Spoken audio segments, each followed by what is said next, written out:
எப்பயுமே அவர் வந்து supreme star தான். பொன்னியின் செல்வனுக்கு அப்புறம் பெரிய பழு வேட்டரையராக உலகம் முழுக்க இருக்கிற தமிழக மனசுல சென்று சேர்ந்தவர். மரியாதைக்குரிய அன்பு சகோதரர் நடிகர் திரு சரத்குமார் சார் அவர்களை மேடைக்கு வருமாறு அன்புடன் அழைக்கிறேன்.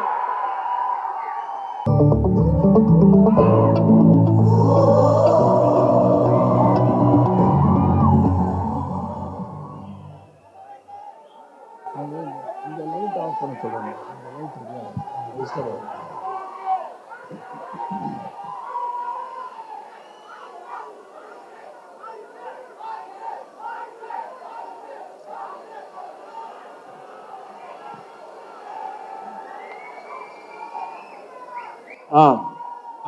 செல்லாம் இந்த பின்னாடி எல்லோ டிஷர்ட் கொஞ்சம் அமைதியாக செல்லாம். ஒரு நிமிஷம்.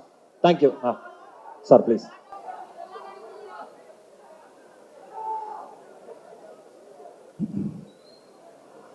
வெந்து தணிந்தது காடு 50ஆம் நாள் விழாவுக்கு வருகை தந்து இந்த விழாவை சிறப்பித்துக் கொண்டிருக்கின்ற பத்திரிகை சகோதரர்களே, ஊடக நண்பர்களே, எனக்கு முன் பேசிய திரையுலக ஜாம்பவான்களே, இந்த திரையை இயக்கிய அன்பு சகோதரர் கௌதம் மேனன் அவர்களே, விநியோகம் செய்த ரெட் ஜெயின் அன்பு சகோதரர் உதயநிதி ஸ்டாலின் அவர்களே, இதில் நடித்த அனைத்து கலைஞர்களே, முக்கியமாக அண்ணா நீங்கள் கண்டிப்பாக இங்கு வர வேண்டும் என்று அழைத்த ஐஸ்ரீ கணேஷ் அவர்களே, அன்பு சகோதரர் சிம்பு அவர்கள் சிறப்பாக நடித்திருக்க படத்தின் அன்பு ரசிகர்களே, உங்கள் அனைவருக்கும் அன்பு கலந்த மாலை வணக்கத்தை தெரிவித்துக் கொள்கின்றேன். மேடையில் யாரும் இல்லாத போது நான் பேசி பழகினதே கிடையாது.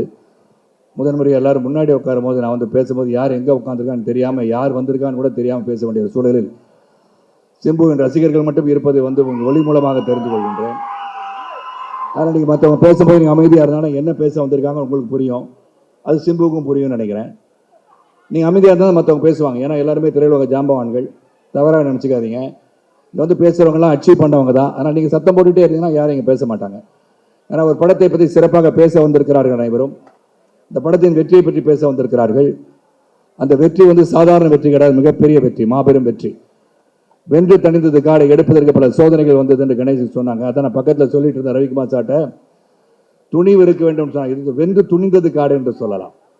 அந்த துணிவோடு இந்த படத்தை தயாரித்து எனக்கு பிடிச்ச ஒரு ஆணழகனான ஒரு handsome dynamic intelligent director Gautham Menon அவர்கள் இயக்கியிருக்கிறாங்க.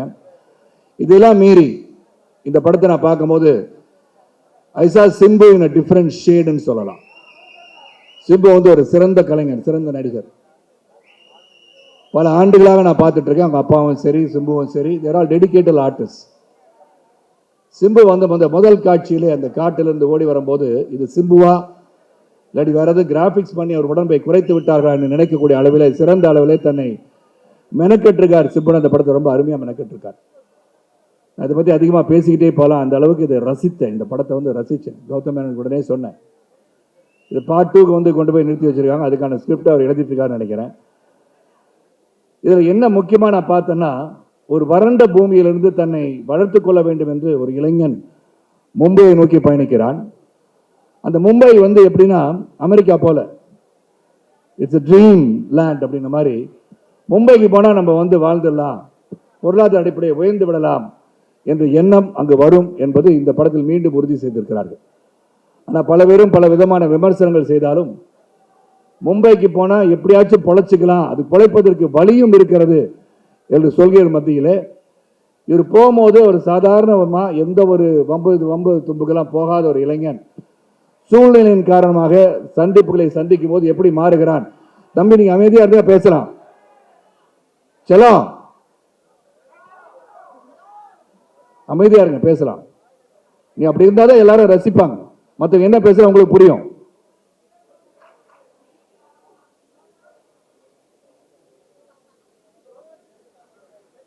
மண்டிக்கிறேன் கணேஷ் அவர்களே, நான் கொஞ்சம் வித்தியாசமானவன். ஏன்னா சத்தம் போட்டால் எதுக்காக விழாக்கு வந்தாங்க யாருக்கும் தெரியாமல் போயிடும். பத்திரிகை சகோதரர் என்ன பேசுகிறாங்க கேட்காது. நல்ல கருத்துக்களை பதிவு பண்ணலாம், அதுவும் உங்களுக்கு கேட்காம போயிடும். அதில் இந்த படத்தை வந்து முக்கியமாக சொன்ன கௌதமியோட இயக்கம் சரி, தயாரிப்பு சரி, அந்த சாங்ஸ் முக்கியமாக தாமரை நிச்சயமாக வாழ்த்தியே ஆகணும். இந்த வரிகள் பார்க்கும்போதெல்லாம் இன்ட்ரெஸ்டிங்காக இருந்துச்சு. நான் வேணுமே அந்த வரிகளை எழுதி பார்த்தேன். ரொம்ப இன்ட்ரெஸ்டிங்காக இருந்துச்சு. அது ரொம்ப உண்ட நினைச்சதும் மனசு மயங்குது, மனசு மயங்கினா முத்தம் கேட்குதே, முத்தம் கேட்டதும் முகம் சிவந்ததே, முகம் சிவந்ததால் இதயம் திறந்ததே. எல்லா மீனிங் அடங்கி போச்சு. ஏன்னா ஒரு காதலை மட்டும் சொல்லவில்லை, ஒரு சிச்சுவேஷன்ல அந்த சாங்ல பேசிக்கிட்டே அவங்க வந்து ஒரு வசனத்தை பேசுவது போல ஒரு பாடலை உருவாக்கி பண்ணியிருக்காங்க. ரெண்டாவது மல்லிகைப்பூ, இதெல்லாம் வந்து Brinda, hats off to you. The way of choreograph is really interesting.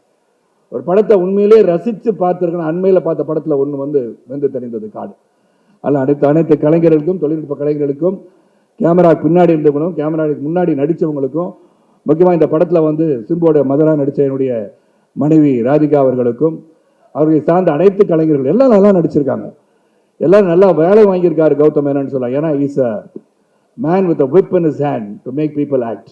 அவர் என்ன வேணும்னு நினைக்கிறாரோ அதை வந்து கொண்டு வரக்கூடிய அளவில், நான் பச்சை கிளி முத்துச்சரம் அவர் கூட பண்ணும்போது ஒரு டிஃப்ரெண்ட் பரிமாணம், என்னுடைய நடிப்பில் ஒரு வித்தியாசமாக சரத்குமாரை இப்படி காட்ட முடியும் என்று நினைத்தது வந்து கௌதம் மேனன். என்னை உருவாக்கி எனக்கு பேசிவிட்டு சென்றிருக்கிறார். அதில் வந்து முக்கியமாக செல்வமணி அவர்கள், உதயகுமார் அவர்கள், ரவிக்குமார், இங்கே பேசின தனஞ்சயன் ஜாம்பான், கலை உலகத்தை ஜாம்பான். இதில் the heroine is acted very well. Sorry எல்லாரும் பேரையும் சொல்ல முடியும், எனக்கு தெரிய மாட்டேங்குது. Thulasi has done well. இதில் நடிச்சவங்க எல்லாருமே சிறப்பாக நடிச்சிருக்காங்க. அதனால் I wish them all well. And கணேஷை பற்றி நான் கண்டிப்பாக சொல்லிட்டு முடிக்க ஆசைப்பட்றேன். கணேஷ் வந்து அவங்க ஃபாதர் வழியாக வந்தால் கூட தன்னை ஒரு சுயம்பாக உருவாக்கி கொண்டு தந்தை விட்டு வெற்றி சென்ற செயலை சிறப்பாக வழிநடத்தி, இந்த கலை உலகத்தை சார்ந்துதான் நாங்கள் வந்தோம், இந்த குடும்பம் வளர்ந்தது என்பதை உறுதிப்படுத்தும் விதமாக அந்த இண்டஸ்ட்ரிக்கு நம்ம எது செய்யணும் அப்படின்னு இன்றும் அதை தொடர்ந்து கொண்டிருக்கிறார். அவர் பல்லாண்டு பல பேரு பெற்று புகழும் பெற்று வாழ்க வாழ்க என்று வாழ்த்தி, தொடர்க்கும் இந்த கலை உலகம் உங்களை போல் ரசிகர்கள் வாழ வைத்துக் கொண்டிருக்கிறீர்கள். திரைக்கு சென்று படங்களை பாருங்கள், நிச்சயமாக வெற்றி படங்களாக அனைத்து படங்களும் உருவாகும் சொல்லி, இப்ப கோமாளி படத்தை பத்தி எல்லாம் பேசினாங்க. கோமாளி என்று யாரையும் நினைத்து விடார்கள், ஏமாளி என்று யாரையும் நினைத்து விடார்கள். அனைவரும் வெற்றி படங்களை தரக்கூடிய வாய்ப்பு உங்களை போல் ரசிகராக முடியும் என்று சொல்லி, மீண்டும் இந்த குழுவிற்கு நன்றி கலந்த வணக்கத்தையும் வாழ்த்துக்களையும் தெரிவித்து விடைபெறுகின்றேன். நன்றி, வணக்கம். இங்க வந்திருக்கும் அனைவருக்கும் வணக்கம். முதல்ல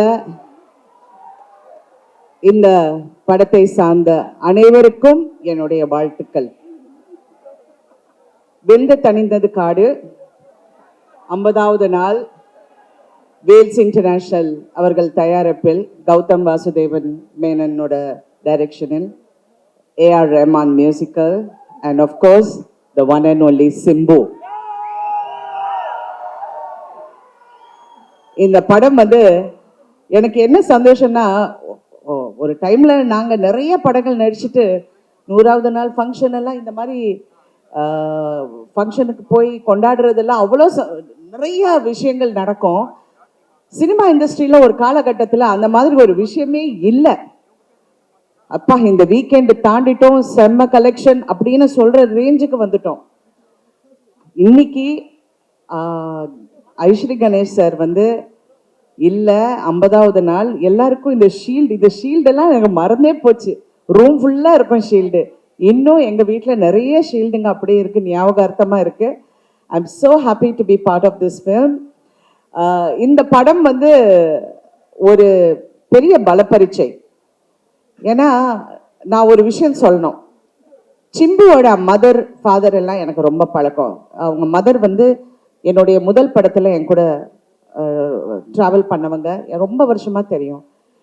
ஒரு 2-3 வருஷமாக என்கிட்ட வந்து, ராதிகா கொஞ்சம் சிம்பு கொஞ்சம் திட்டுப்பா, அவன் என்னப்பா கொஞ்சம் என்ன சொல்கிற பேச்சு கேட்க மாட்டேங்கிறான் அப்படின்னு. அப்போ நான் வந்து சிம்புக்கிட்ட ஒரு நாள் நான் சொன்னேன், உன்னுடைய பலம் உனக்கு தெரியல சிம்பு, முதல்ல உன் பலம் என்னங்கிறது நீ தெரிஞ்சுக்க. You are the best and you need to come there and tell I am the best. So I'm so happy and proud to see him achieve this. உண்மையிலே ரொம்ப பெருமையா இருக்கு. இந்த படம் ஃபர்ஸ்ட் டே ஷூட்டிங் போனோன்னு கௌதம் மேனன் எப்படி படம் எடுப்பாருங்க? ஒரு அழகான ஒரு பொண்ணு செவரேறி குதிச்சு அந்த நிலா இருக்கிற இடத்துல ஒரு செவரேறி குச்சி ஒரு பொண்ணை சைட் அடிச்சு அதுக்குள்ள அவங்க குசு குசு குசுன்னு பேசிக்கிட்டு அவ காலை பிடிச்சி அவ விரலை தொட்டு இந்த மாதிரி எல்லாம் லவ்வா எடுக்கிற படத்துல முதல் நாள் திருச்செந்தூர்ல ஒரு கிராமத்துக்கு கொண்டு போய் நல்ல செக்க செவந்த மண்ணுல என்னையும் சிம்புவும் செருப்பு இல்லாம அங்கிருந்து நடந்து வாங்கன்னாரு. இவர் டென்ட்ல உட்கார்ந்துட்டு இருந்தாரு. அப்ப நான் வந்து சிம்பு கிட்ட சொன்னேன், சிம்பு இந்த கௌதம் நம்மளை வச்சு செய்யறான் போல இருக்கு, இப்படி வந்து எங்களை காய விட்டானு. உடனே அங்கிருந்து கௌதமோட voice, I can hear you Radhika. பார்த்தா என் mic was on. I can hear you அப்படின்னாரு. தென் ஐ ஆஸ்ட் ஹிம், இதுல லவ் சீன் இருக்காச்சு கௌதம் அப்படின்னாரு. இல்லை இந்த மாதிரி ஒரு ஒரு டிப்பிக்கல் யூனோ யோர் ஸ்டைல் அதெல்லாம் இருக்கணும். எடுத்தோடனே இந்த மாதிரி ஒரு மொட்டை காட்டில் எங்களை நடக்க வச்சு என்ன கௌதம் மேனன்னா என்ன அப்படின்ன. No this is different. But actually when I saw the film, see ஒரு டைரக்டரோட சக்சஸே வந்து தன்னை மீறி அவரால் எதையும் செய்ய முடியும், வித்தியாசமாக செய்ய முடியும்ங்கிறது தான் ஒரு டைரக்டரோட வெற்றி. இதுதான் என்னால செய்ய முடியும்னு சினிமால வந்து இந்த ஃப்ரீ அட்வைஸ் கொடுக்கறதுக்கு நிறைய பேர் இருப்பாங்க. அது கௌதம் சாரா ஆமா அவர் காஃபி ஷாப்ல போய் உட்காந்துட்டு ஜாலியாக எல்லாரும் பேசிட்டு ஒரு ஹீரோ ஹீரோயின் அப்படின்னு இருக்கிற மாதிரி இல்லாம he brought a depth to the film, a fantastic journey of Muthu. And என்ன சிம்பு பண்ணிருக்க நீ, சூப்பர் சூப்பர், அவ்வளவு பிரமாதமா. அந்த ஒரு இடத்துல அந்த மல்லிப்பூ சாங்ல அந்த கை இப்படி எடுத்து நீ டான்ஸ் ஆடுவ தெரியுமா? நான் தியேட்டர்ல பார்க்க போகும்போது பயங்கர சத்தம். சார் எனக்கு இப்படி படம் பார்க்க முடியாது. நான் சிங்கப்பூர் போயிட்டேன் உடனே அடுத்த நாள். அங்க போய் தியேட்டர்ல பார்த்தா அங்கேயும் சத்தம். People were enjoying the film and I'm so happy. ஏன்னா ஒரு கோவிடுக்கு அப்புறம் தியேட்டர்ஸுக்கே ஆளுங்க வராத இந்த சூழ்நிலையில மறுபடியும் இந்த தியேட்டர்ஸ் எல்லாம் களை கட்டி எல்லாரும் சந்தோஷமா ஒரு படத்தை ரசிச்சு அந்த படத்துக்கு ஒரு வெற்றியை கொடுத்து, அதுவும் தமிழ் சினிமா வந்து வித்தியாசமான கதைகள் அம்சம் உள்ள கதைகள் ஜெயிக்குது அப்படின்னு பார்க்கும்போது உண்மையிலே I am so happy to be இந்த மாதிரி ஒரு சூழ்நிலையில இருக்கிறதுல எனக்கு ரொம்ப சந்தோஷம். நேற்று நான் சத்யராஜ் சார் கிட்ட பேசிட்டு இருந்தேன். நான் லவ் டுடே படம் பார்த்துட்டு அவர்கிட்ட பேசிட்டு இருந்தேன். அப்ப நான் சொன்னேன், இந்த மாதிரி ஒரு காலகட்டத்தில் நாங்க இதுல ஒரு பங்கா இருக்கிறோம் அப்படின்னு நினைக்க போகும்போது ரொம்ப சந்தோஷமா இருக்கு. Thank you Ganesh sir. ஏன்னா எனக்கு தெரியும் நீங்க எவ்வளோ ஹேர்டல்ஸ் தாண்டி இந்த படம் எடுத்தீங்கிறது சினிமாவில் இருக்கிறவங்களுக்கு தெரியும். இருந்தா கூட அதுக்கு உங்களுக்கு என்னுடைய வாழ்த்துக்கள், பாராட்டுக்கள். அதையும் மீறி நீங்கள் நிறைய பேருக்கு எவ்வளோ உதவி செஞ்சிருக்கீங்க, உதவி செஞ்சுக்கிட்டு இருக்கீங்க. நிறைய பேருக்கு சத்தம் போடாம நீங்க எவ்வளோ விஷயங்கள் இண்டஸ்ட்ரிக்காக பண்ணியிருக்கீங்கிறது எனக்கு நல்லா தெரியும். ஸோ உங்களுக்கு என்னுடைய வாழ்த்துக்கள். இந்த மாதிரி இன்னும் பல வெற்றி படங்கள் நீங்கள் தயாரிக்கணும். Gautham, I need to see more of you in different layers and I wish you all the best. You know that always. படம் நான் சொன்னேன், நீ ஜெயிப்ப Gautham, you're going to win and I'm so happy to see you win. And I'm so happy to see Simbu shining and don't let go of this journey. In the journey நீ என்னைக்குமே நீ கைவிடக்கூடாது. இதே கிளாரிட்டியோட நீ எவ்வளோ மாறி போயிருக்க சிம்பு. எனக்கு முன்னாடி நீ ஷூட்டிங்க்கு வந்துட்டியப்பா. நான் ஷூட்டிங்ல வந்து எனக்கு தம்பி வந்துட்டாரு, அவர் எப்போ வந்து அங்க உட்கார்ந்துட்டு இருக்காரு. ஐயோ என்னையா நடக்குது. அப்புறம் ஹோட்டல்ல வந்து எனக்கு பக்கத்து ரூம் வந்து சிம்பு, ரெண்டு பேருக்கும் ஒரே பால்கனி. காலையில 5 மணிக்கு நான் காலையில 5 மணிக்கு எஞ்சி என்னுடைய மெடிடேஷன் யோகா எல்லாம் பண்ணா எனக்கு முன்னாடி சிம்பு அங்க இருந்துட்டு தியானம் பண்ணிட்டு இருக்காரு. யோ நாடு தாங்காதியா. But you know so nice to see you bloom like this and I wish you all the best and first of all கௌதமோட டீம் அனைவருக்கும் என்னுடைய வாழ்த்துக்கள். especially the cameraman. He did such a fantastic job. He made us live in that area and all the actors, all the technicians. இந்த ஆண்டனி இருக்கானே இந்த editor என்கிட்ட சொல்றாரு, நான் எடிட் பண்ணிட்டு இருந்தப்பா ஒரு பொம்பளை ஓடி வந்தது, அப்புறம் ஊத்தி பார்த்தா அது நீ நான் அவனுக்கு அது கூட தெரியாம I did know your acting யா அப்படிங்கிறாரு. So thank you Anto. for showing me in the best light. And thank you everyone once again. Wish you all the best. Wish you genuine success க்கு என்னுடைய வாழ்த்துக்கள். Thank you.